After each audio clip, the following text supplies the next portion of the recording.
They say winter was hardest. But during the Depression, winter meant choosing between heat and food. Most families couldn't afford both. Picture this. It's February 1933. The coldest winter in decades. Your coal bin's empty. Your pantry's nearly bare. And March feels 3 months away. Winter wasn't just cold. It was life-threatening. Frozen water pumps. No fresh vegetables since October.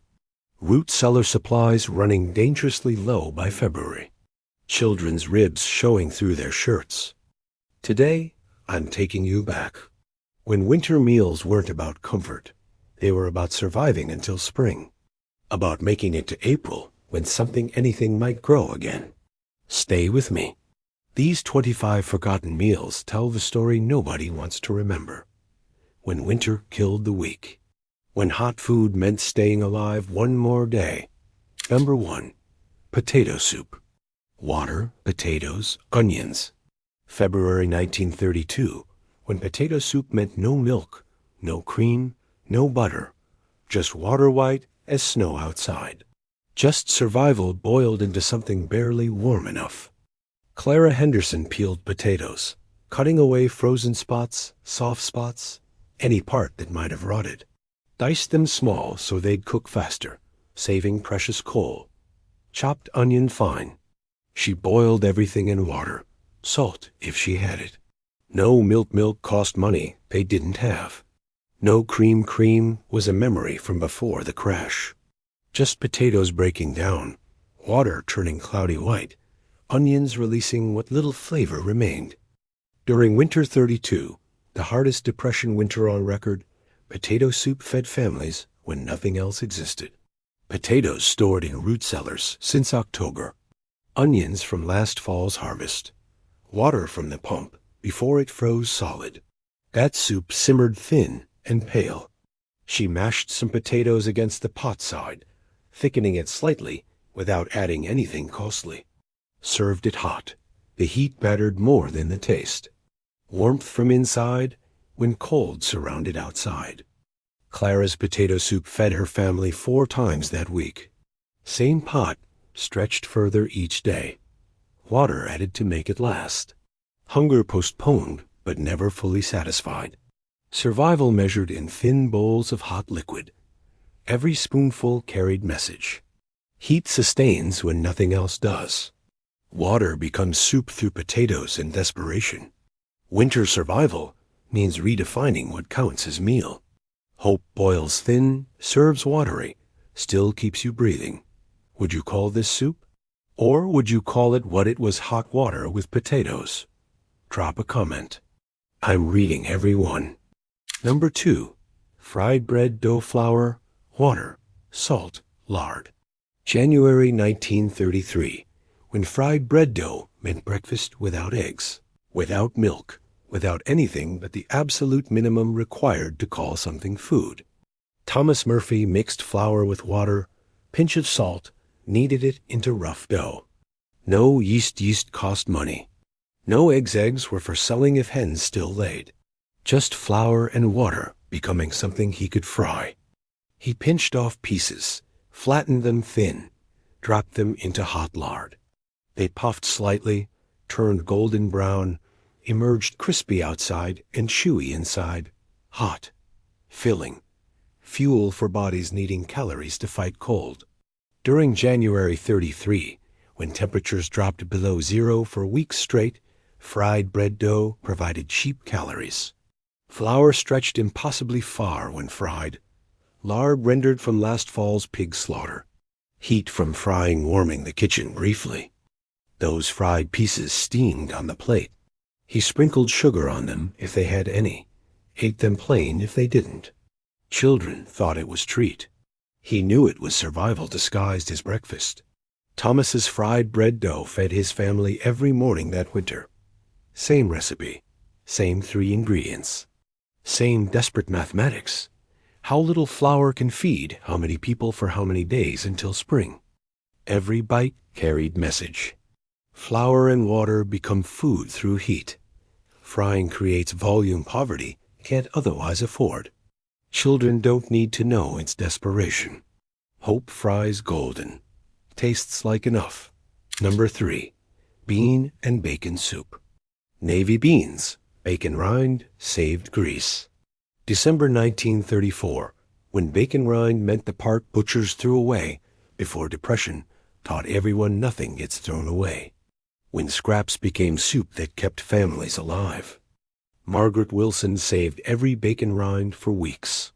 Stored them in her icebox, waiting until she had enough to make soup worth making. Soaked navy beans overnight in cold water. She placed bacon rinds in her largest pot, covered them with water, boiled them until they released every molecule of flavor. Added soaked beans, onion if she had one, a leaf saved from better times. During Winter 34, when even spoiled meat cost too much, bacon rinds represented free protein. Butchers gave them away gladly. Women collected them desperately. Collagen and fat rendering into broth rich enough to call it soup. That soup simmered 4 hours. Beans softened completely. Bacon rinds turned gelatinous, creating thickness without flour. She removed the rinds too tough to eat, but they'd given everything they had. Broth turned golden, coating spoons like it contained cream. Margaret's bean soup fed her family and 2 neighbor families that week. Shared pot meaning everyone ate, even if portions shrank. Winter survival meant collective effort. Starvation avoided through bacon rinds and bean mathematics. Every bowl carried message. What others discard feeds families during collapse. Collagen becomes richness poverty can't buy. Sharing thin soup feeds more than hoarding thick stew. Hope simmers from scraps, 4 hours minimum.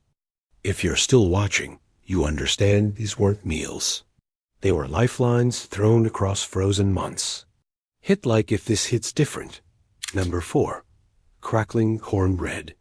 Cornmeal, cracklings, buttermilk. January 1935, when crackling cornbread meant the skin and fat left after rendering lard. When pig slaughter in November fed families through February. When nothing, absolutely nothing, went to waste. Sarah Mitchell stirred cornmeal with buttermilk, added pork cracklings chopped fine. Those crispy bits of skin and fat from rendering lard last fall. Protein hiding in what looked like scraps. She poured batter into her cast iron skillet, greased with lard from the same pig. Baked it until golden brown, cracklings creating pockets of richness throughout, edges crisped dark. Center stayed moist from buttermilk and fat.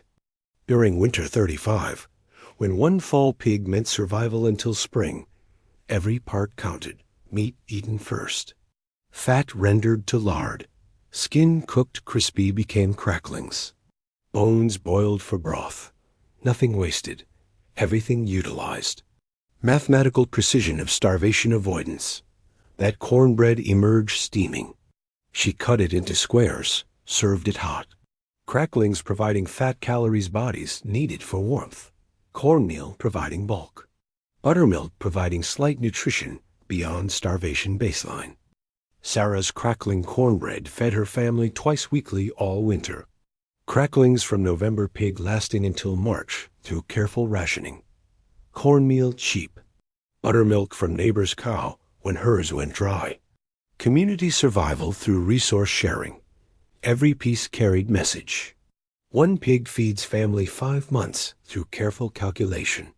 Skin becomes protein when protein disappears. Waste is a luxury starvation eliminates.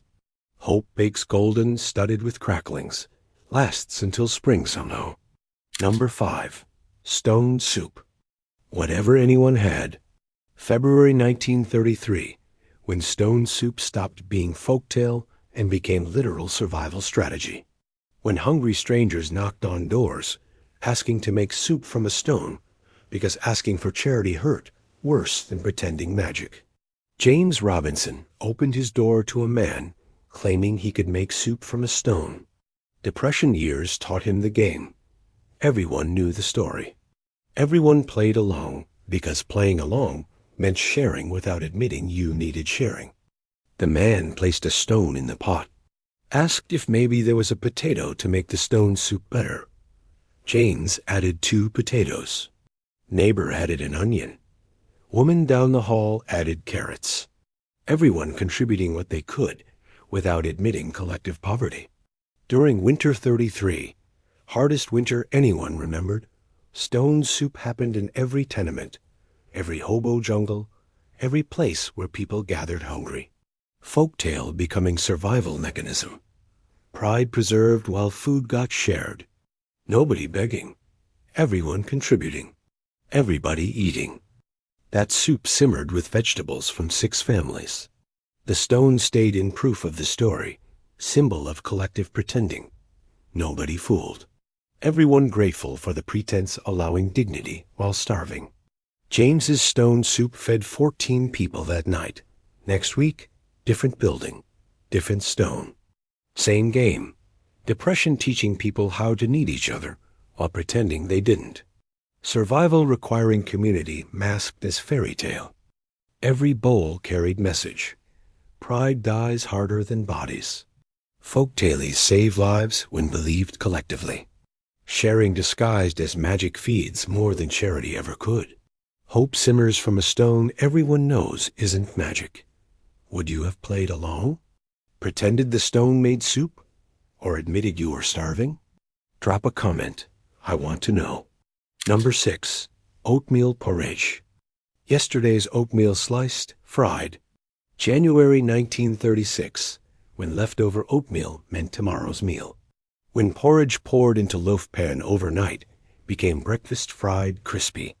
When nothing got scraped into trash, because trash meant wasted calories, meant someone going hungrier. Dorothy Klein cooked oatmeal thick, more grain than water. Poured it into her loaf pan while hot. Let it cool overnight, solidifying into sliceable block firm as bread. Next morning she sliced the congealed oatmeal half-inch thick. Fried each slice in lard until both sides crisped golden brown. Transformation yesterday's porridge becoming today's fried cake. Different texture, different experience. Same oatmeal stretched across 2 meals. During Winter 36, when stretching food meant survival and wasting food meant death, fried oatmeal represented kitchen intelligence. 1 pot of porridge becoming 2 meals.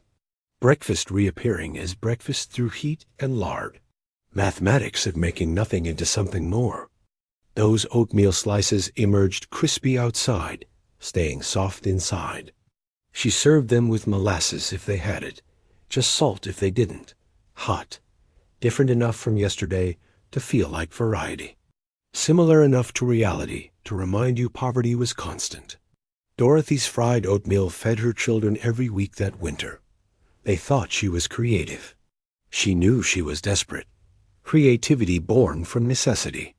Innovation born from starvation hovering 3 days away constantly. Every slice carried message. Yesterday's meal becomes today's through transformation.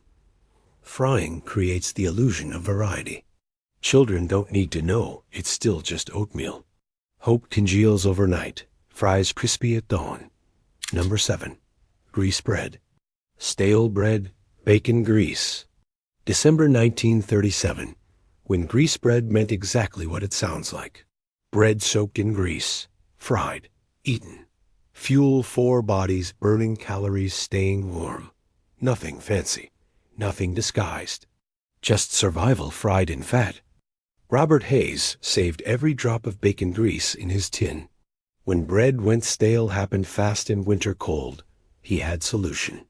Soaked stale bread in saved grease until saturated. Fried it in more grease until crispy. Nothing else. No eggs. No milk. No seasonings beyond what bacon had provided.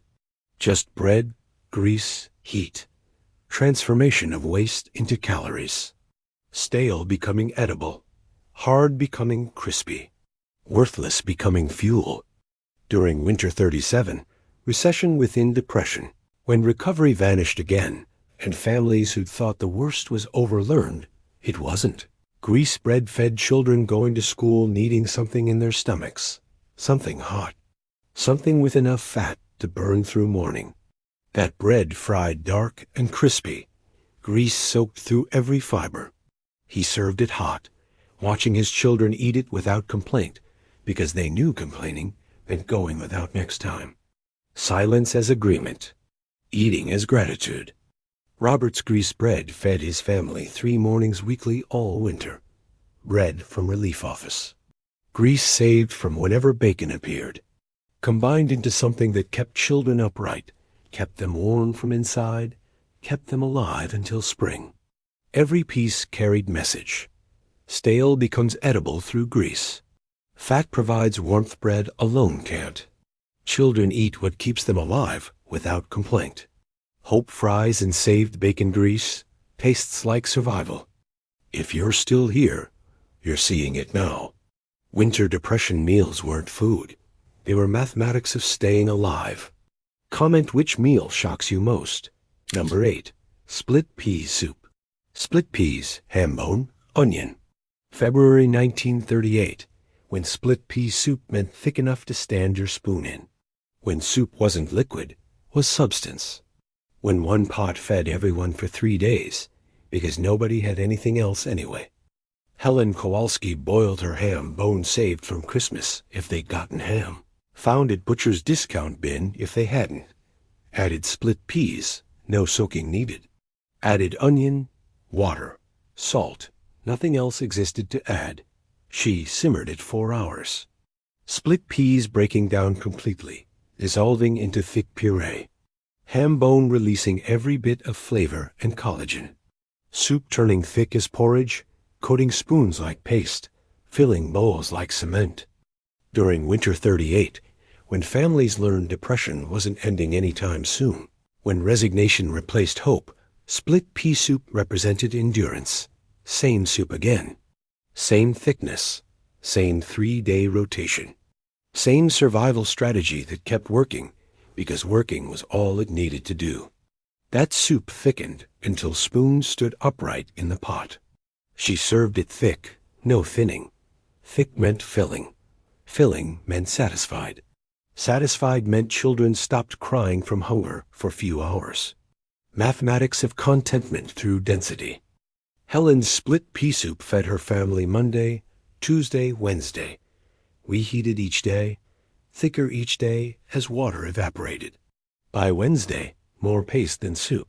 By Wednesday, nobody cared. Food was food. Consistency was irrelevant when hunger was constant. Every bowl carried message. Thickness matters more than taste.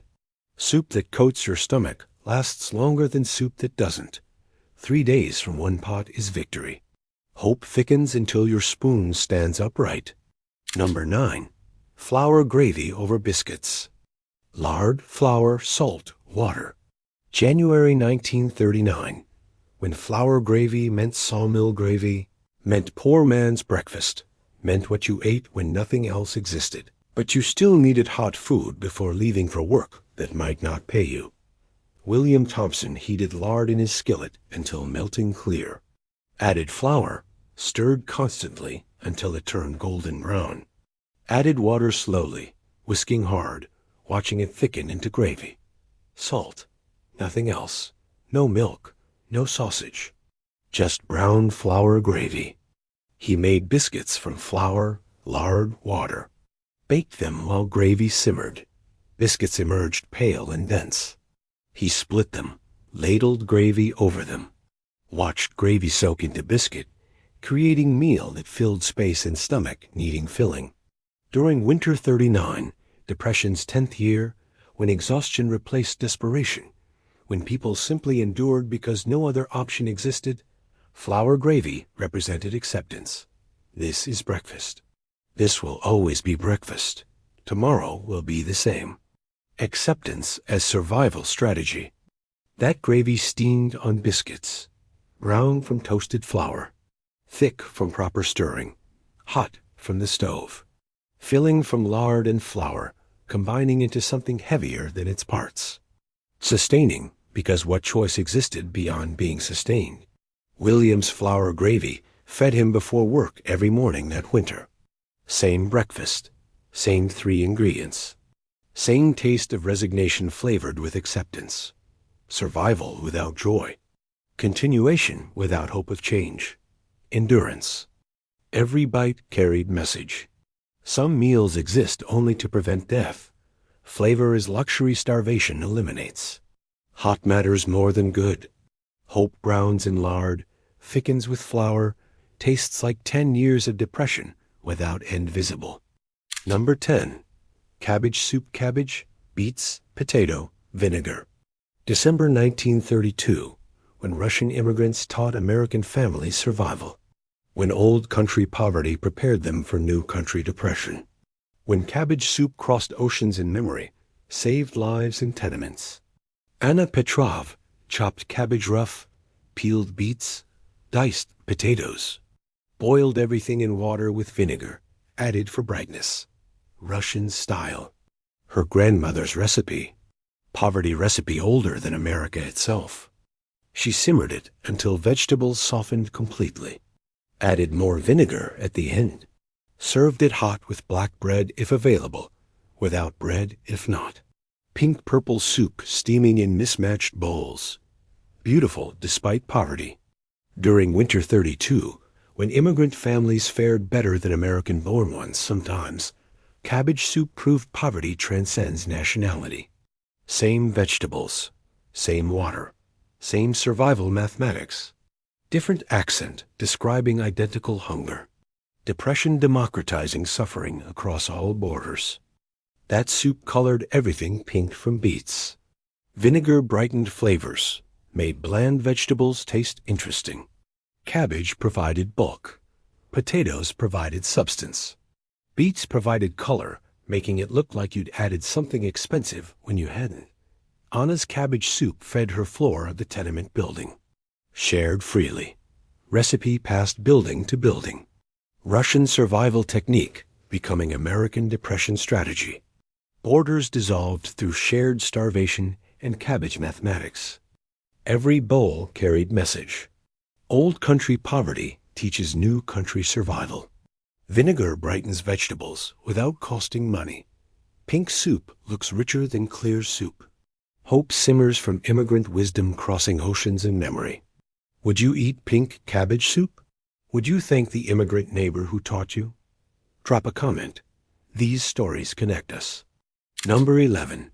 Sauerkraut and potatoes. Fermented cabbage, boiled potatoes.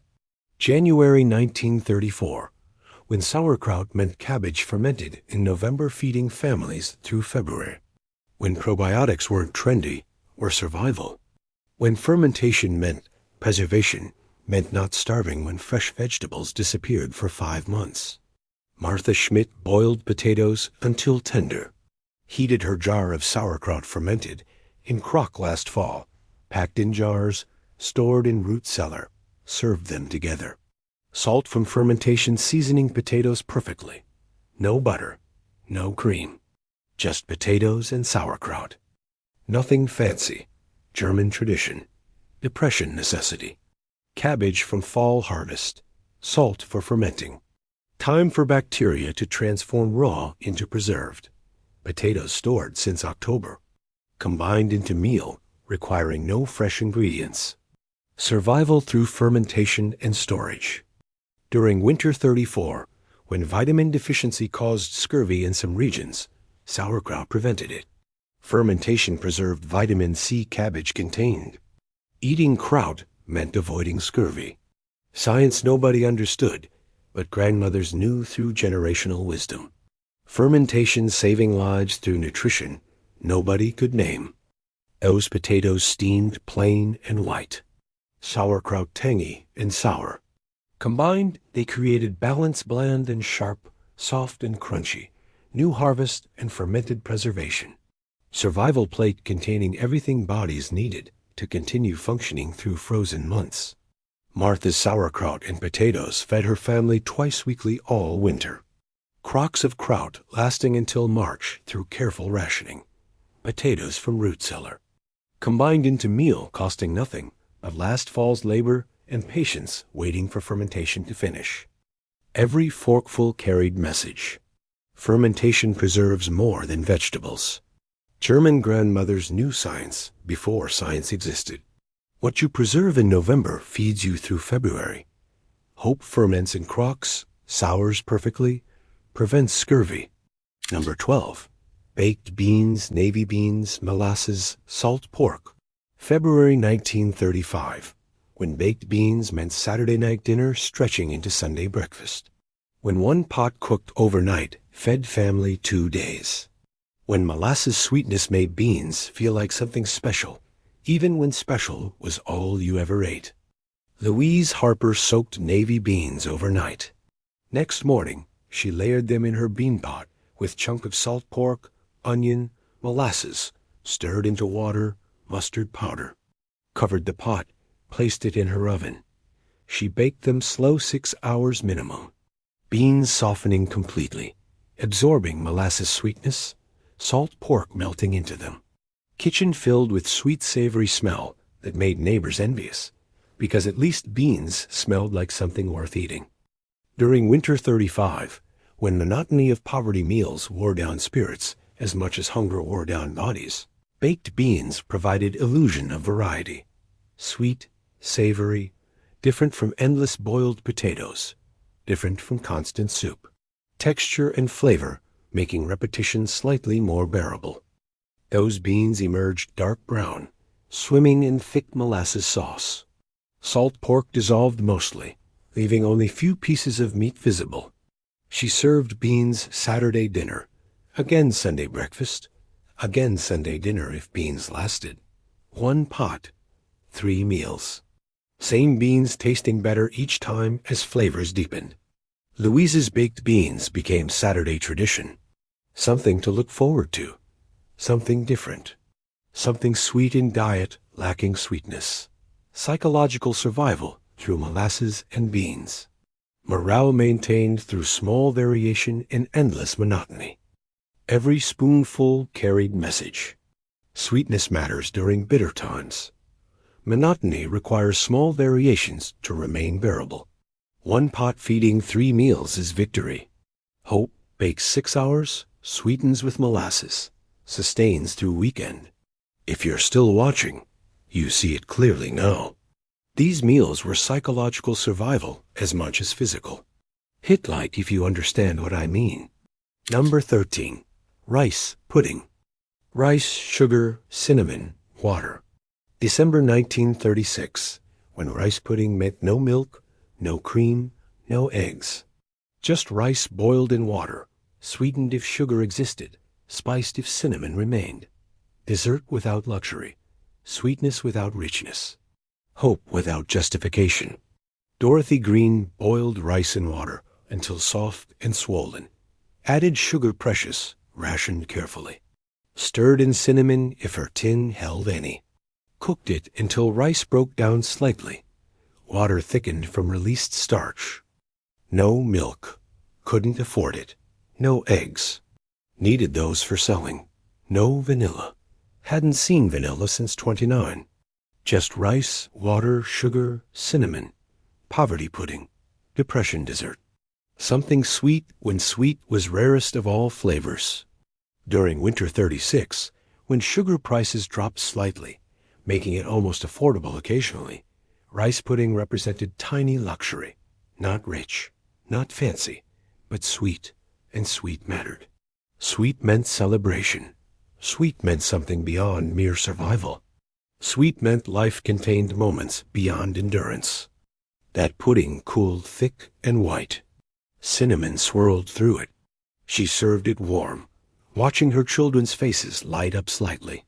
Seeing joy brief, small, but real made the sugar expense worthwhile. Morale mattered. Joy mattered. Dorothy's rice pudding appeared once monthly that winter. Special occasion. Treat. Reminder that life contained more than boiled potatoes and bean soup. Psychological nutrition as important as physical. Sweet feeding hope when hope needed feeding desperately. Every spoonful carried message. Sweetness sustains spirits.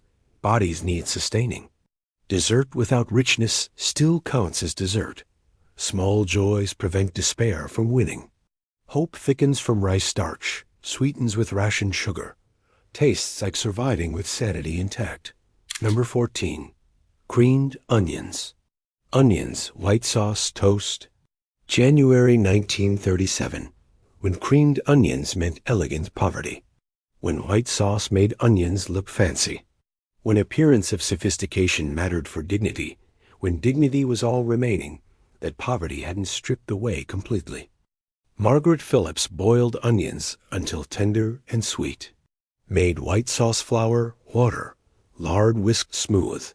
No milk. Water worked if stirred properly, if you knew the technique. Poured white sauce over onions. Served it over toast. Nothing expensive. Everything cheap.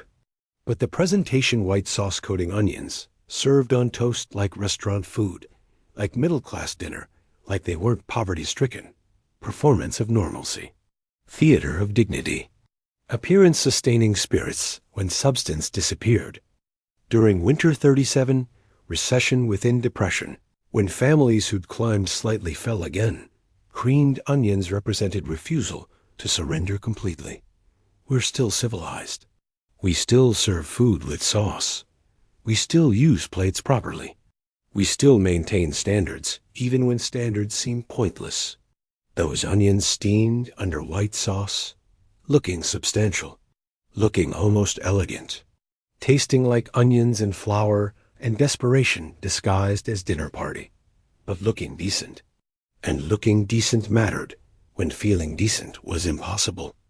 Margaret's creamed onions appeared weekly, her way of fighting back against depression, her refusal to let poverty eliminate all grace from living. Onions and flour and water transformed into something that maintained dignity's illusion.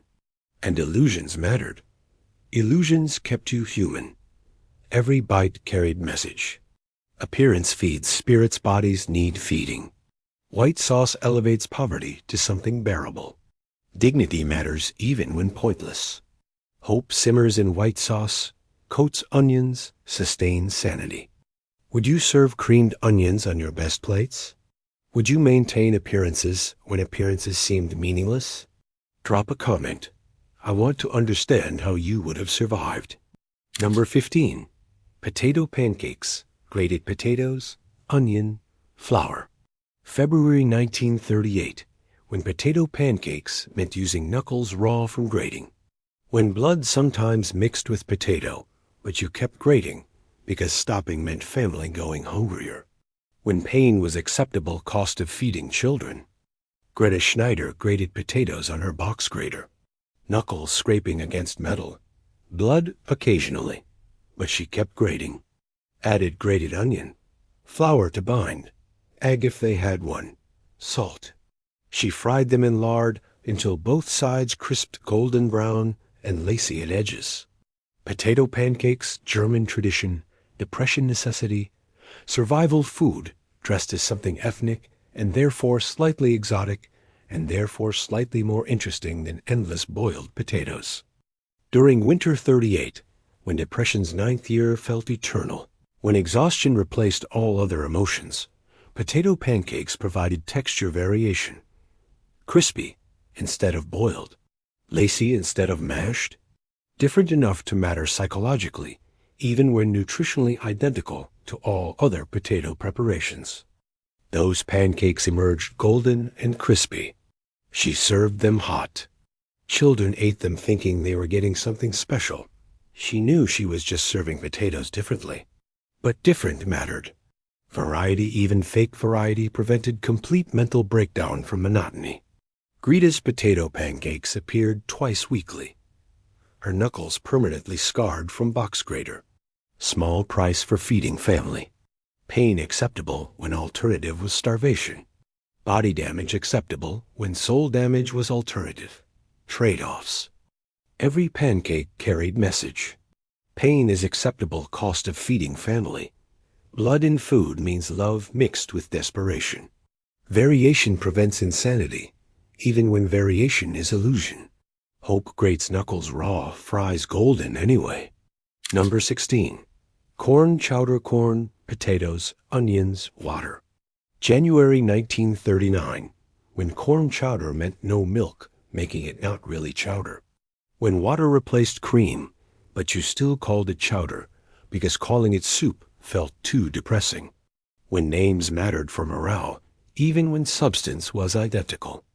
Samuel Brooks opened his jar of corn canned last August when corn was abundant. Diced potatoes, chopped onion, boiled everything in water, made roux with flour and lard, thickened the water into something slightly substantial.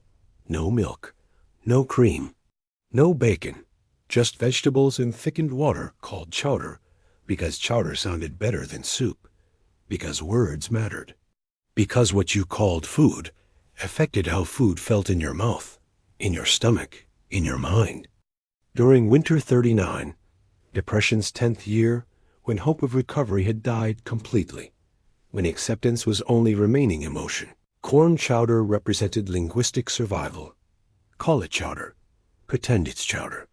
Believe it's chowder even when knowing it's just vegetable soup. Mental games keeping sanity intact. That chowder steamed thin and pale, corn floating, potatoes soft, nothing rich about it, nothing creamy. But calling it chowder made it feel slightly more substantial. Psychology of naming. Survival through semantics. Samuel's corn chowder fed his family weekly. Always called chowder, never called soup. Children believed the name. He knew the truth, but perpetuating the illusion helped everyone. Lying as kindness, deception as love. Every bowl carried message. Names change perception, even when substance stays identical. Calling poverty by nicer names helps survive poverty. Mental survival matters as much as physical. Hope simmers in named chowder, tastes like self-deception working. Number 17. Lard sandwiches. Lard spread on bread, salt. December 1932, when lard sandwiches meant exactly what they sound like. When men going to work needed calories. When fat provided fuel for bodies, earning energy staying warm, working hard, surviving. When shame was luxury nobody could afford. Robert Johnson spread lard on bread like butter, sprinkled salt, folded it, ate it. Fuel, not food. Fuel, calories for working, fat for warmth. Substance for continuing to move, to work, to live another day. No pretense. No calling it something else. No hiding what it was. Just lard. Just bread. Just salt. Just survival reduced to its minimum components. Just fuel intake before labor output. Mathematics of staying alive through winter. During Winter 32, hardest winter, when men worked WPA jobs for dollars weekly, lard sandwiches provided cheap calories. Lard cost less than butter. Bread from relief office was free. Salt was always. Men ate them walking to work sites, stomachs full of fat, bodies ready to labor. Those sandwiches looked exactly like what they were. White bread, white lard, nothing hiding, nothing dressed up, nothing pretending to be anything beyond poverty fuel. Honesty as final dignity. Truth as last remaining possession. Robert's lard sandwiches fed him every morning that winter. Same sandwich. Same taste. Same resignation. Same acceptance. Same survival without joy, without hope, without anything except continuation, because continuation was only option remaining. Every bite carried message. Fuel doesn't need to taste good. Calories matter more than flavor when body needs calories for labor. Shame is luxury poverty eliminates. Hope spreads on bread, tastes like lard and salt and survival. If you're still here, you understand. This isn't history. This is what it actually took. Comment if your family ate lard sandwiches. Tell their names. Number 18. Pea soup. Yellow split peas, carrot, onion. February 1934, when yellow pea soup meant slight variation from green pea soup. When color difference mattered psychologically, even when taste was nearly identical. When yellow instead of green felt like variety, even when knowing it wasn't. Helen Carter boiled yellow split peas with ham scrap from butcher. Added carrot for sweetness, onion for depth. Simmered it until peas dissolved completely, creating smooth yellow soup instead of green. Different color. Same poverty. Yellow instead of green. That's all. But that small difference mattered. Looked different in the bowl. Felt different serving it.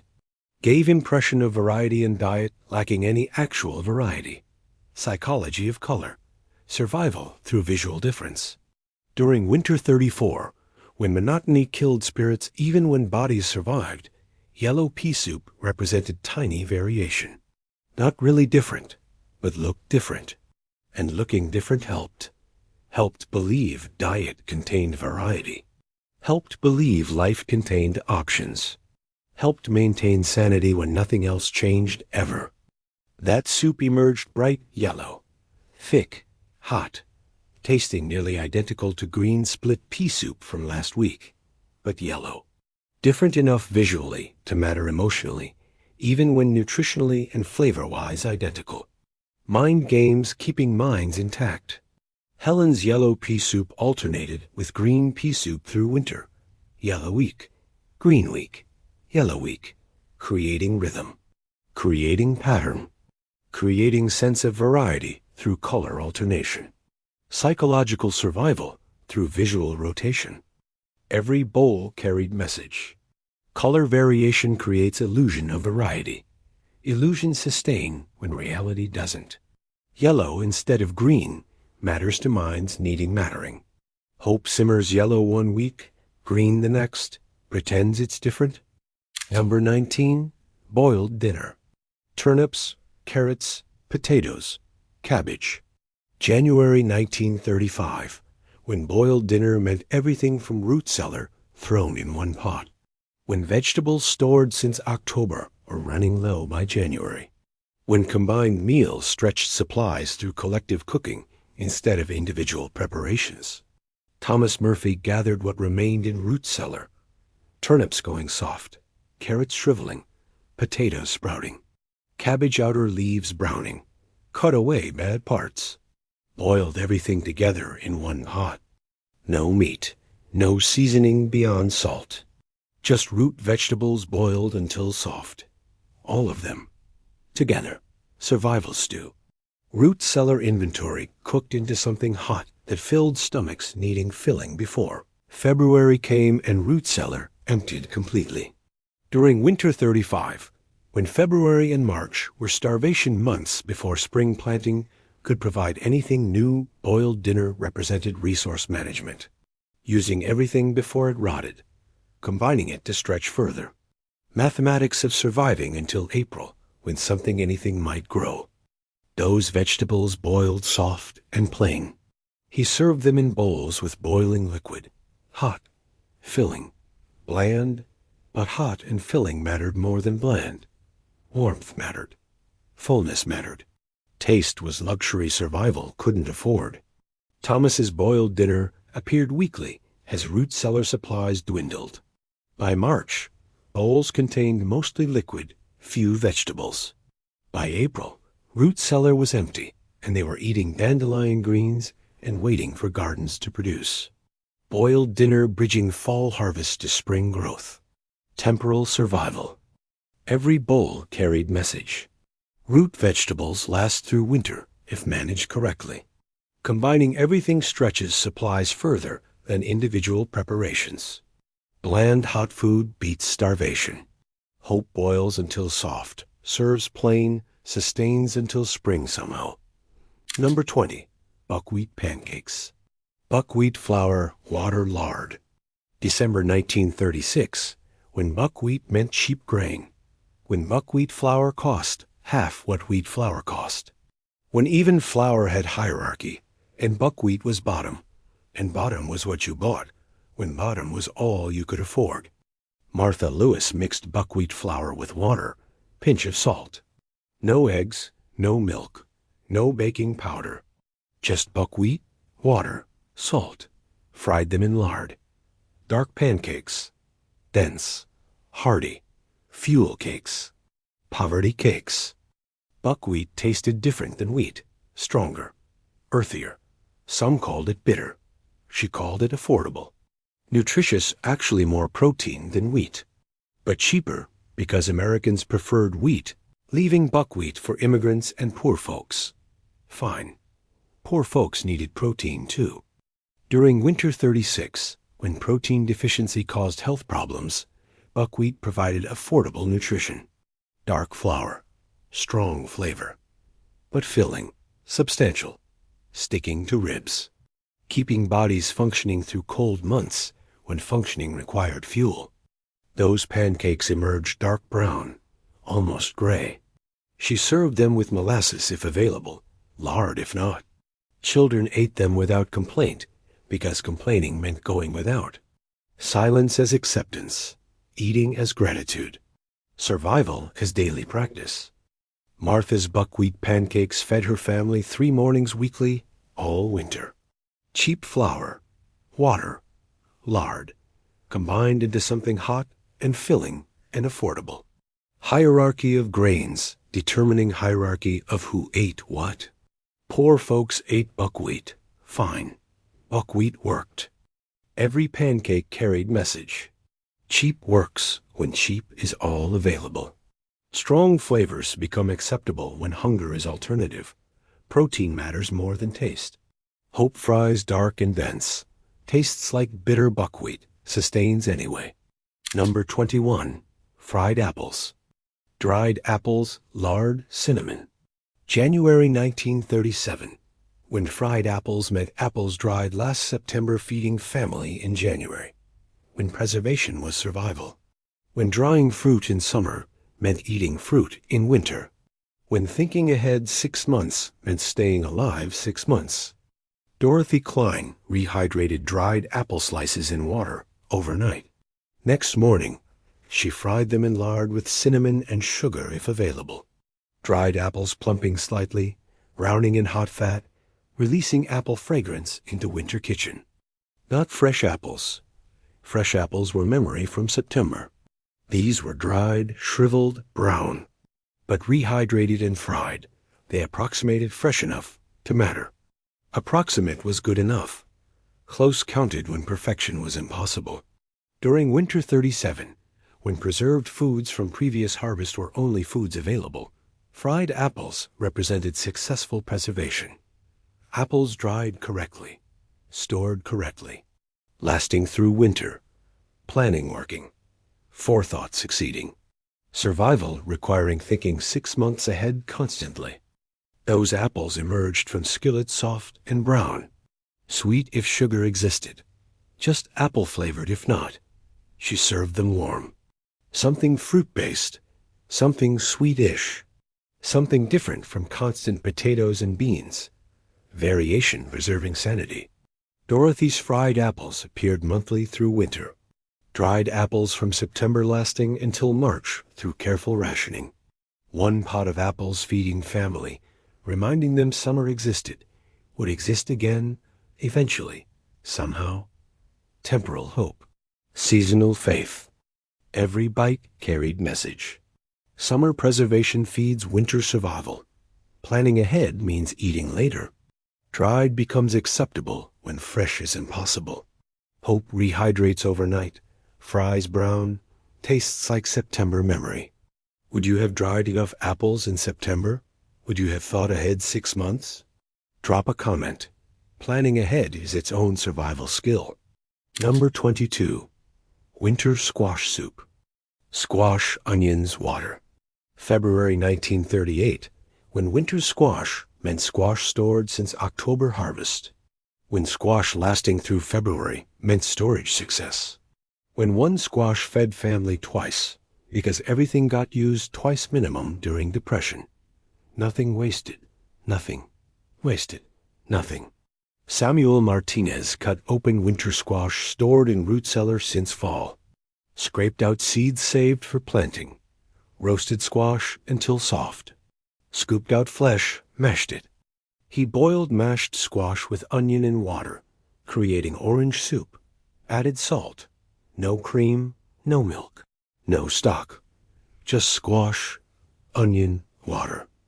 Orange soup looking richer than it was. color disguising poverty.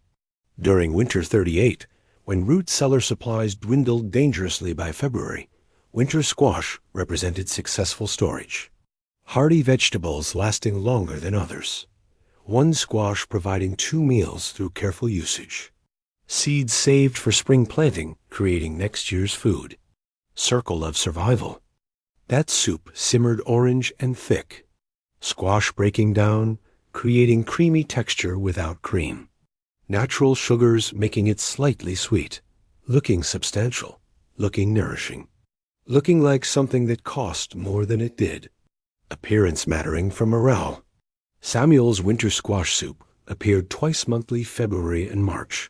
Squashes from October lasting until spring.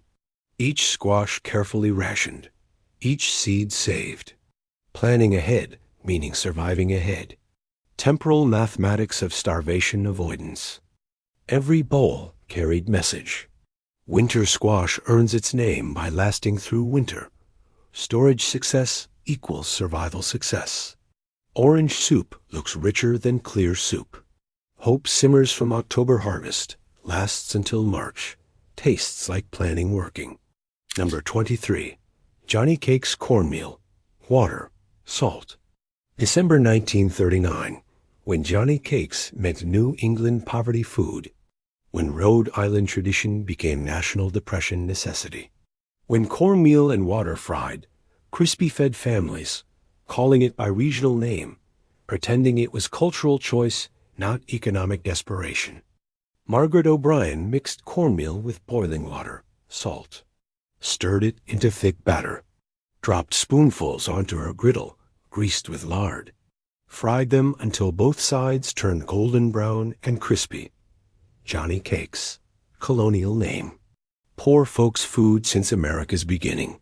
Depression making historical poverty relevant again, making old survival techniques current necessity. History repeating through kitchen mathematics.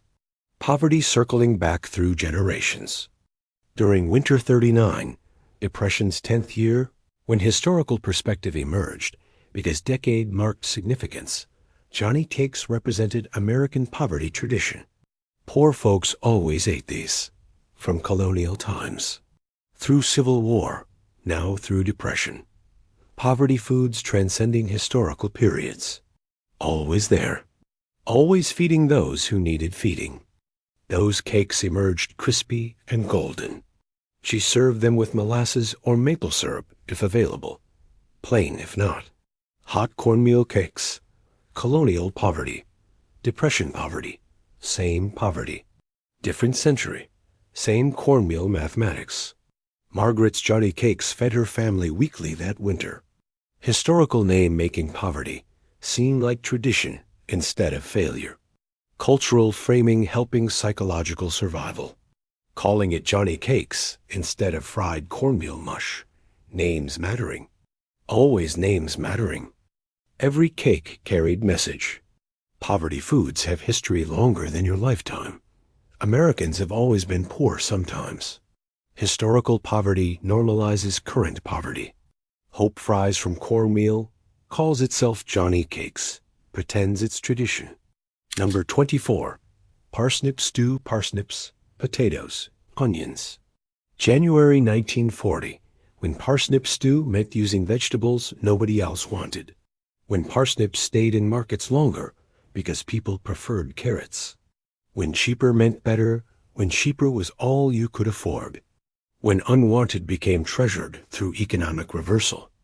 Robert Thompson bought parsnips cheap last vegetables, remaining late afternoon when vendors wanted to go home. Peeled them. Diced potatoes, chopped onions, boiled everything together. Parsnips tasted sweet, slightly unusual. Most folks didn't like them. Fine. More for poor folks. More affordable vegetables lasting longer in markets, meaning more opportunities to buy them marked down. Others' preferences creating poor folks' advantages. Economics working backwards. During Winter 40, Depression's final winter before war jobs changed everything, parsnip stew represented shopping intelligence. Buying what others overlooked. Buying cheap because unpopular. turning others' dislikes into your survival. Strategic poverty, intelligent desperation.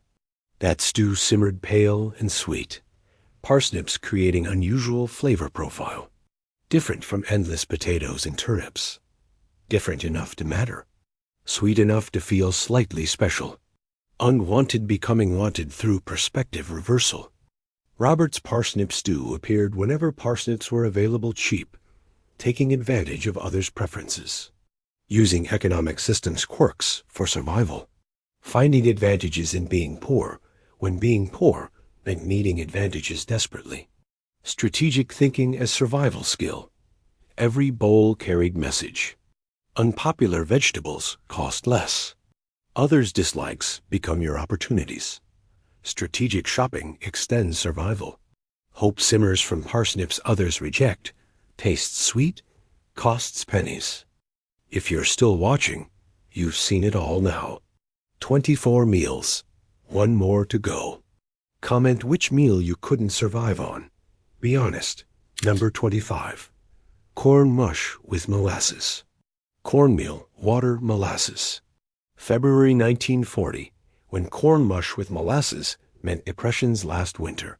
When war was coming and war would bring jobs and jobs would end Depression, even though war was terrible. When corn mush represented 10 years of surviving and one more winter until everything changed. Helen Washington boiled water, whisked in cornmeal, stirred until thick, cooked it into porridge, served it hot with molasses drizzled across top, golden cornmeal, dark molasses.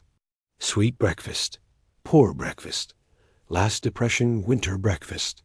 10 years of this, 10 winters of cornmeal, 10 winters of molasses, 10 winters of survival without certainty of survival continuing. But they'd survived. Made it to 1940. War coming. Everything about to change. This corn mush marking ending and beginning simultaneously. During Winter 40, when defense factories started hiring, when Depression's end became visible through war's terrible approach, corn mush represented transition. Still eating poverty food. Soon eating better. Complicated feelings. Relief and guilt mixed. Survival and sacrifice combined. That mush steamed golden. Molasses swirled dark. She served it, knowing maybe this was last winter of corn mush necessity. Maybe next winter would bring eggs and bacon. Maybe. War-changing economics. Tragedy bringing employment. Nothing simple. Nothing clean. Helen's corn mush fed her family every morning that final Depression winter. Spring came. War jobs hired. Depression ended through catastrophe beginning. Corn mush disappeared from breakfast table. Eventually became memory of 10 years survived. Eventually became story told to grandchildren who couldn't imagine eating that every day. Every spoonful carried message. Survival has endings. 10 years eventually becomes past tense. Wars end depressions through creating different tragedies. Hope drizzles molasses, marks transitions, survives into memory. 25 meals. 10 Depression winters. Countless families eating almost nothing, calling it dinner, surviving until spring. Surviving until recovery. Surviving until war ended Depression through means nobody wanted. These weren't just meals. They were mathematics of staying alive. Calculations of how little food keeps bodies functioning. Measurements of minimum calories needed to prevent death one more day. Your great-grandparents ate these meals, grated their knuckles raw, spread lard on bread, called water soup. Made it through 10 years nobody should have had to survive. Which meal couldn't you survive on? Which one reveals your limits? Drop it in the comments. Be honest. Share this with someone whose family survived Depression winters. These stories matter. This history teaches survival when survival might be needed again. Stay warm. Stay fed.